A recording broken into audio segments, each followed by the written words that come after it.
ঢাকা ইসলামাবাদ সমুদ্র যোগাযোগ ভারতের উপর কী প্রভাব পড়বে এটি নিয়ে রীতিমতো গবেষণা চলছে। ভারতে যুগান্তর এই শিরোনামে একটি আন্তর্জাতিক খবর প্রকাশ করেছে। এখানে বলা হচ্ছে 1971 সালের 9 মাস ব্যাপী এক রক্তক্ষয়ী যুদ্ধের মাধ্যমে পাকিস্তানের কাছ থেকে স্বাধীনতা লাভ করেছে বাংলাদেশ। তখন ঢাকার পাশে ছিল নয়াদিল্লি। এরপর থেকে গত 5 দশকে বন্ধু রাষ্ট্র হিসেবেই আখ্যায়িত হয়েছে ভারত, আর বৈরিতা ছিল ইসলামাবাদের সঙ্গে। তবে স্বাধীনতার 53 বছর পর এসে এবার যেন সেই চিত্র পুরোপুরি পাল্টে গেল। অর্থাৎ স্বাধীনতার 53 বছর পর এসে সেই চিত্র পুরোপুরি পাল্টে গেছে।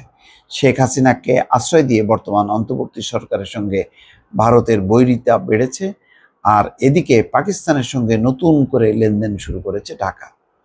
সম্প্রতি দেশটির একটি পণ্যবাহী জাহাজ চট্টগ্রাম বন্দরে নোঙর করেছে।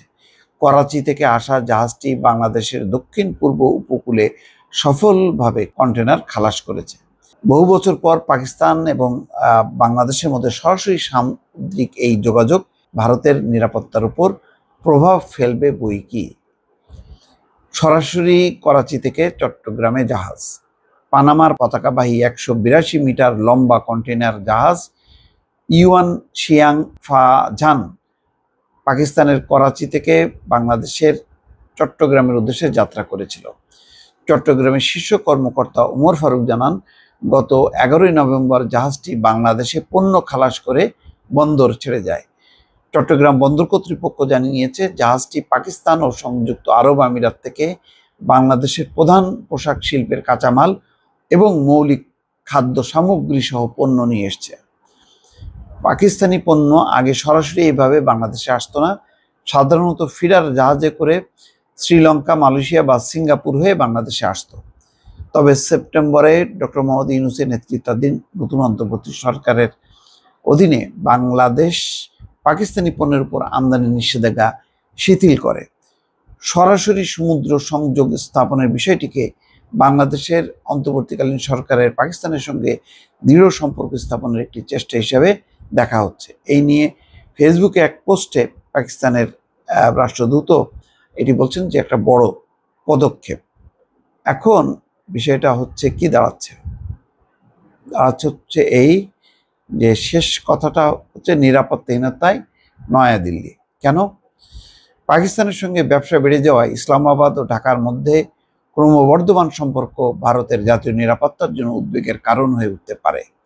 বছরের পর বছর ধরে ভারত চট্টগ্রাম বন্দরের কার্যক্রমের উপর নজর রাখার জন্য শেখ হাসিনার সঙ্গে ভালো সম্পর্ক রেখে চলেছে। এখন শেখ হাসিনা নেই, তাই শঙ্কিত ভারত। আইএসআইয়ের উৎপাত এই অঞ্চলে বেড়ে যেতে পারে বলে তাদের শঙ্কা।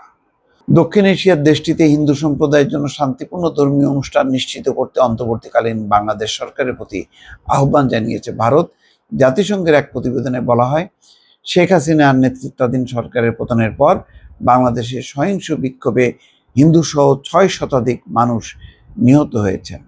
এটি একটা ভারতীয় লেখা, অনুবাদ করা হয়েছে।